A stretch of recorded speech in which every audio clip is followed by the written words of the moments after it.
Hi, this is János, it's Real World Audio, and this is another Audio Club Monday session.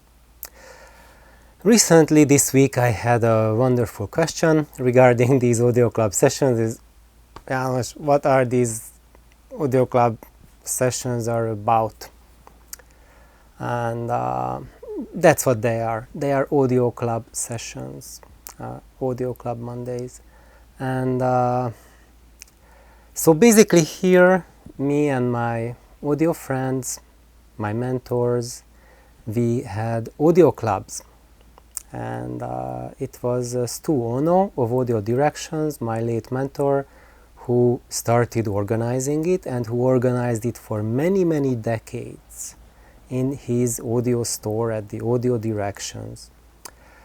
And his goal with it was to have audiophiles get together, and not just any audiophiles, but he specifically directed these meetings towards education, to educate us on how to improve our hearing, how to compare equipment, and also of giving everyone the opportunity to bring their gear in to his store and plug it into one of his systems, and then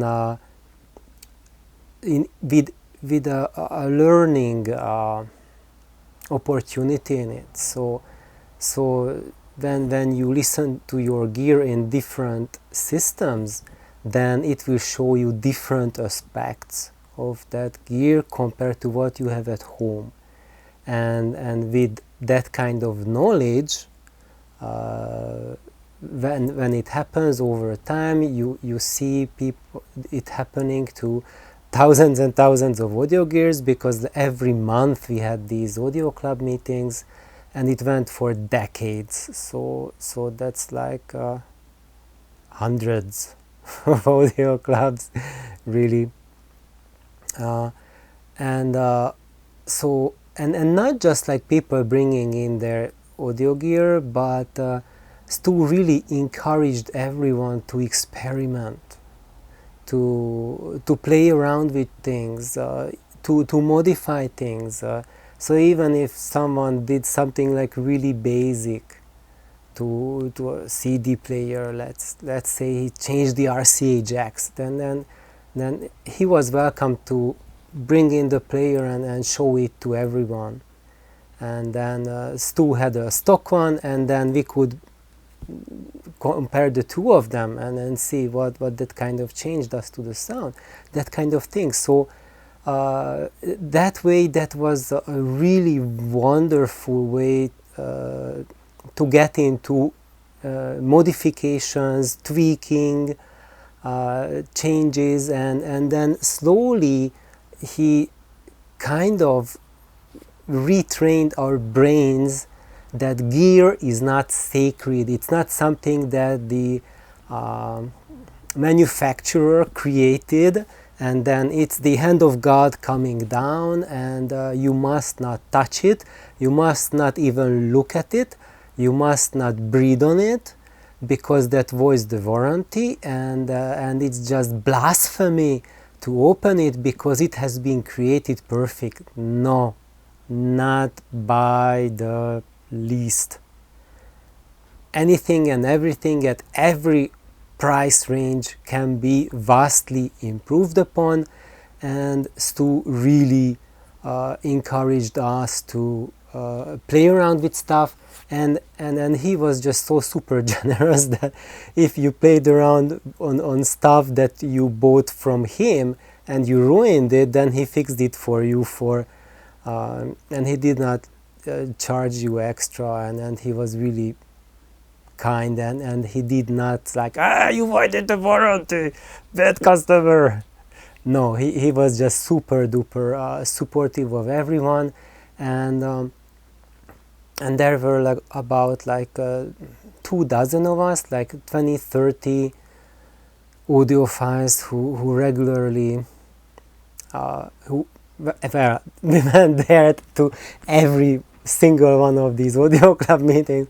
I think it was the event that all of us were looking for the entire month. We were always like counting the days until the next audio club meeting, and there were always like vicious rumors, like even like 2 weeks before an audio club, like who is going to bring his what, like, Charlie, are you going to bring down your DIY interconnects? And it was like, oh, Charlie's bringing down his interconnects.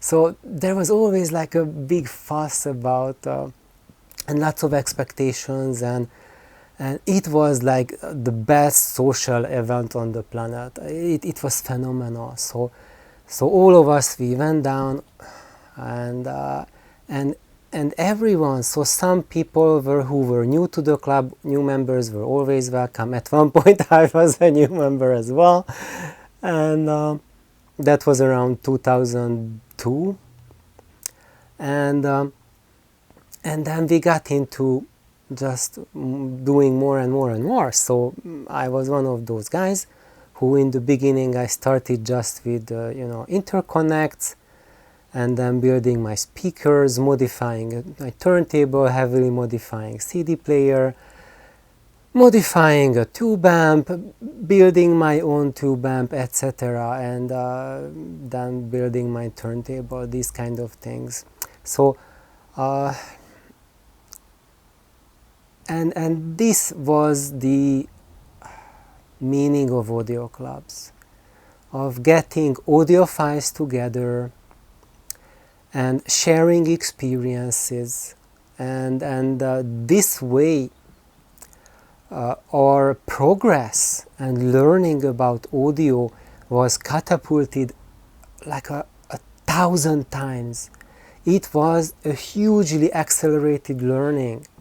So if you are just by yourself, there's only so many things you can try out, and there's only so many deductions you can make on your own. But when you are together with dozens of your friends, many of whom they've been already playing around with audio gear for a decade or 2 or 3, and sharing all your experiences and putting it together, is just an incredible wealth of knowledge, an incredible nurturing environment to reach so much further than anyone thought possible. So together as an audio club, we could really realize our dreams to an extreme level. And one of the crucial part of it was not just all of us putting together experiences, but that there were people in it who some of us who were extremely knowledgeable. In the beginning, of course, I was a noob, but those who I consider my mentors, like Stu, and there was also Kyle Kuroda, Greg He, Wesley Nanamori. They have incredible wealth of knowledge, and then they all shared it with us freely, without asking for anything, and everyone was there for the shared hobby, and we also like created friendships, and all of these friendships are lasting even today. And sadly, a good number of the audio club members have already passed away, but those who are alive, we are still very close friends. And I think that's one of the best things about audio, the friendships you make with it. And sadly, after Stu passed away, we haven't had regular audio club meetings, because the meetings were organized by Stu at his store. And then I tried to make an effort organizing meetings, but sadly with my work I just cannot do it.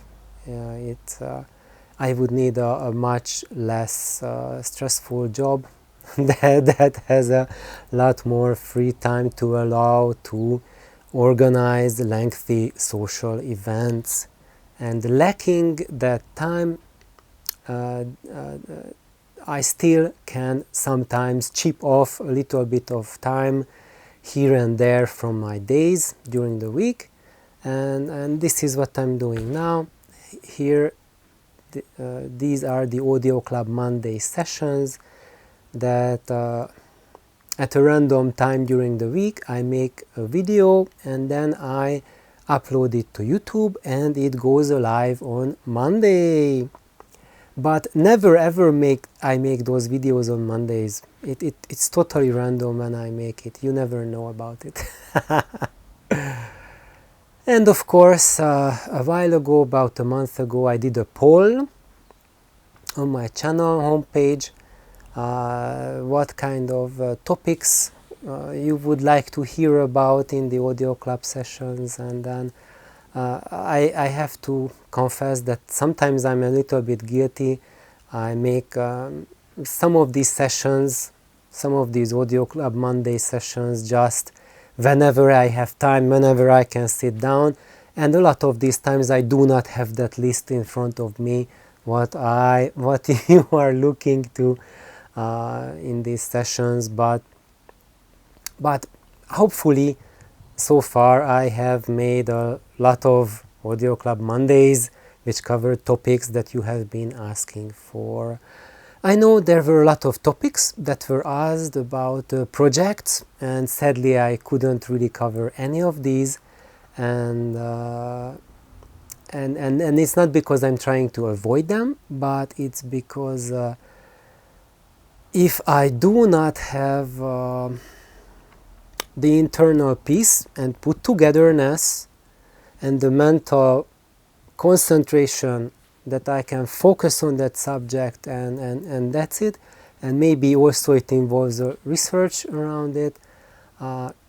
If I cannot give you an answer that I'm satisfied with, I will not give a half-hearted crappy answer. So just to watch my mouth blab on the screen, I will not make a video. So just I say something about, let's say, open baffles, and no, if I talk about them, I want to give you something really meaningful, but I have not had time and the opportunity to put together something that is worthy to present. So don't worry, I really have the requests lined up, and but I'm delaying with some of them because of because this year at work and personal life has been just like interesting, to say the least. This is not to complain, just to tell you guys that I do not have that mental free faculty that I expected to have during this year. And so that's why I have not been able to embark on more complex projects. So, right now, what about today's audio club session? One of the big components of our audio club meetings was not just about gear, about who DIY'd, what they DIY'd, how what we think about that, but also about music. So we brought down not just our equipment, but our music as well. And today, actually, this whole day, I took it as this is Sunday, so I'm making this video Sunday evening, and during the entire day I've been listening to records, listening to LPs. So this has been my therapy day. And just FYI guys, this year, this was probably the second time I had such a day when I was listening to records non-stop. Other than that, probably this entire year I spent, other than these two sessions, less than 10 hours listening to LPs. So that's how utterly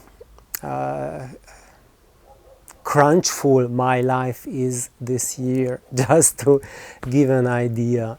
And just probably a lot of you know that the best way to keep your sanity is to listen to music. And that has been my yearly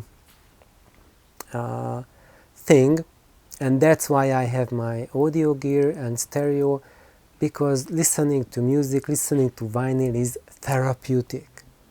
And however, sometimes in life you just do not have time at all to listen to music. And these days, like today, this therapy day is really something that is a fantastic reminder that how tremendously deep healing powers music has. And I just want to remind you that the greatest gift your stereo or your mono can bring to you is healing. And if your aim and goal with your stereo or mono system is anything else than that, then you are not asking from your stereo what it can do for you. You are just asking it to provide you with nuggets, with nothing, because just pleasure and temporary enjoyment and curing your dopamine addiction to hitting you with greater and greater detail levels and bigger thrills, that does nothing good for you. It just ruins your health, it will ruin your finances, it ruins your balance, it ruins your neuronal brain chemistry. Your stereo, when it's properly set, properly put together, it's synergistic, should do the exact opposite. It should bring balance into your life and healing.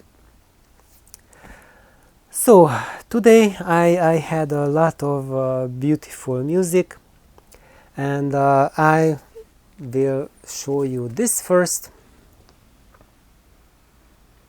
It's a Little Night Music, it's an RCA recording, it's the London original cast,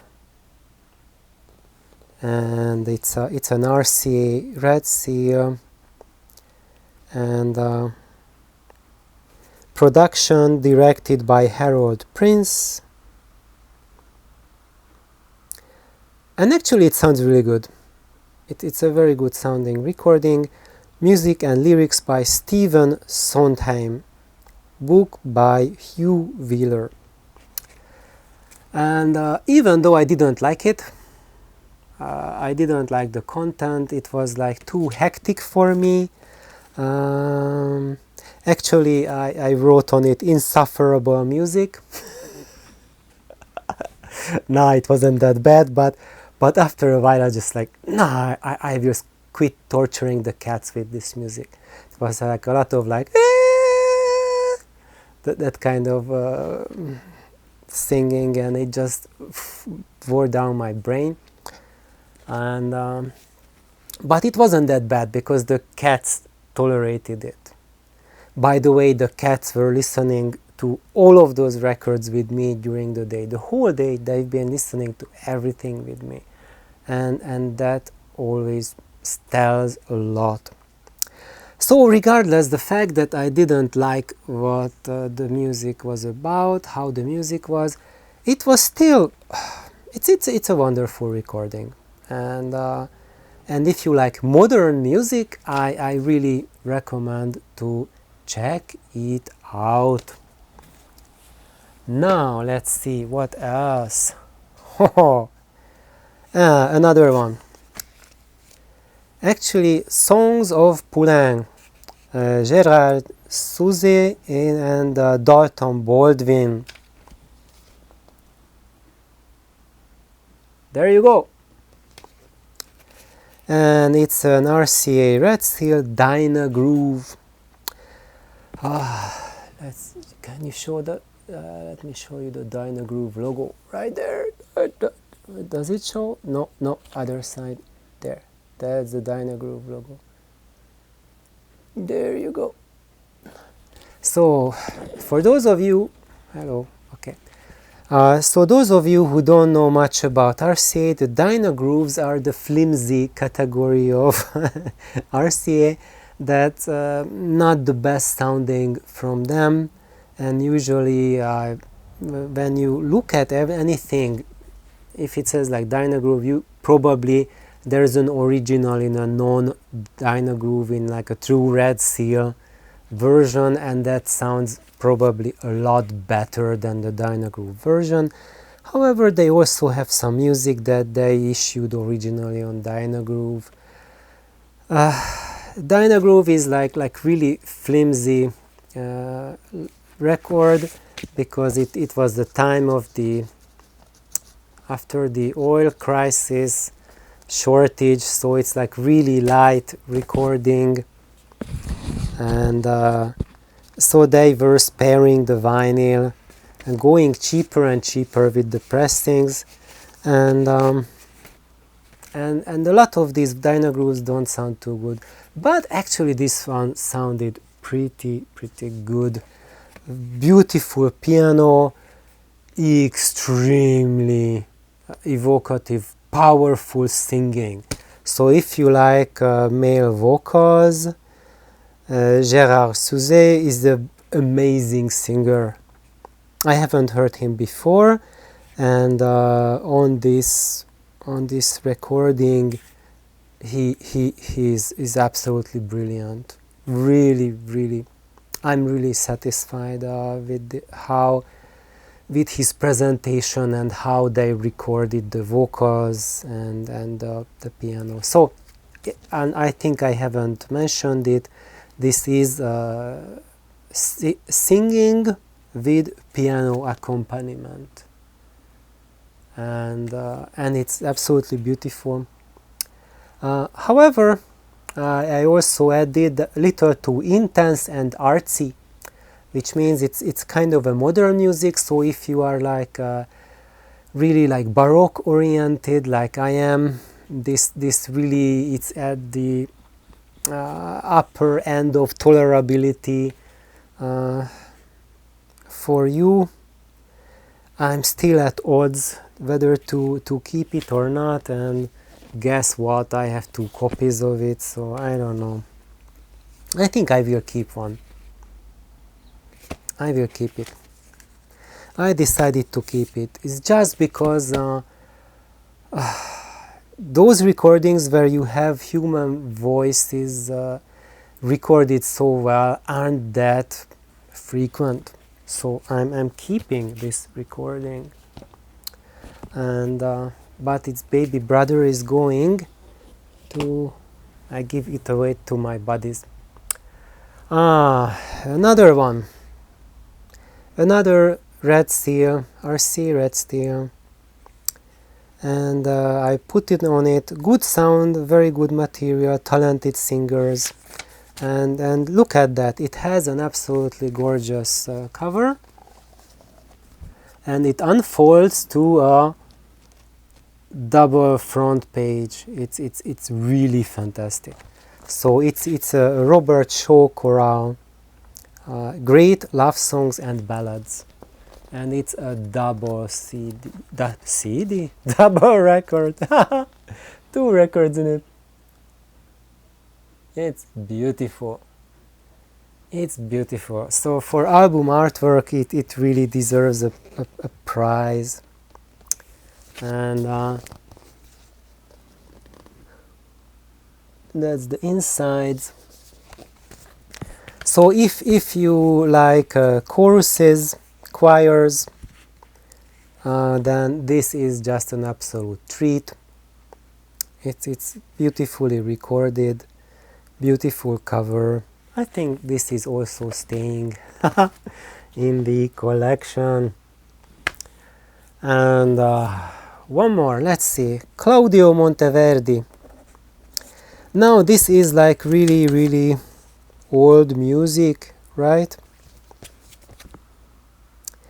This is not from our time. This is from the early 1600s. Yeah, so that's the music from 400 years ago. That was what people were listening to in Europe 400 years ago. This was regarded as the high culture, and this is a Hawaii Public Radio record. Actually, they donated to sales, and then I got it from an HPR record sale. And let's see. I think it's really... Oh, I haven't said much about it yet. It's the Musical Heritage Society recording. They do not have super high quality audiophile pressings. They are not known for that, but they are known for quality of material. A lot of material from the Middle Ages and a lot of music that those fancy audiophile pressings will not touch because it's not popular. And however, it's probably a lot more valuable than a lot of that modern artwork that is so popular in audiophile pressings. I'm pretty sure that you are already familiar with the old parable, the old audiophile joke that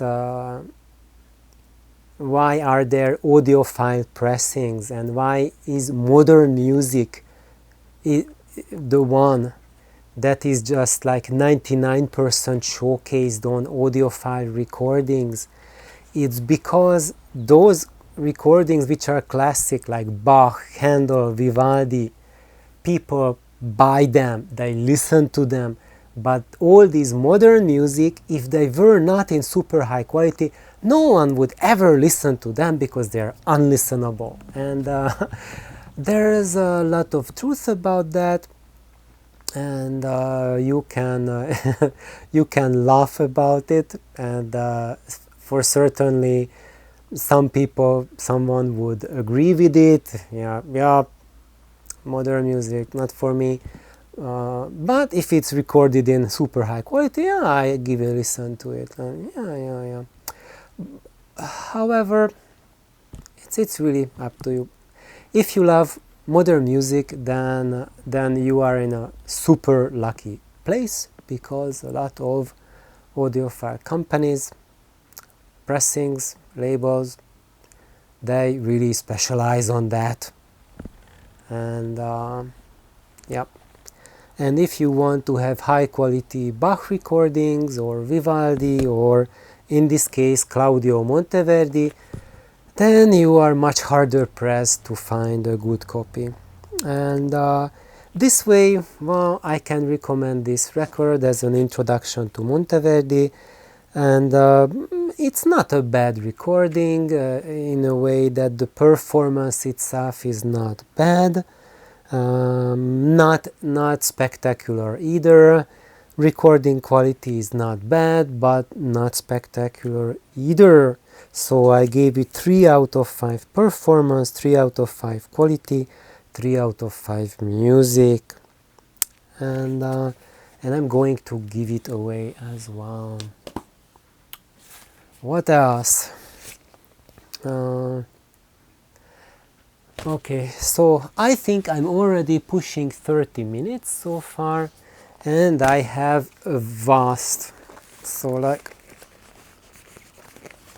all of these 1, 2, 3, 4, 5, 6, 7 more records to go through, but I don't think I will go through all of them.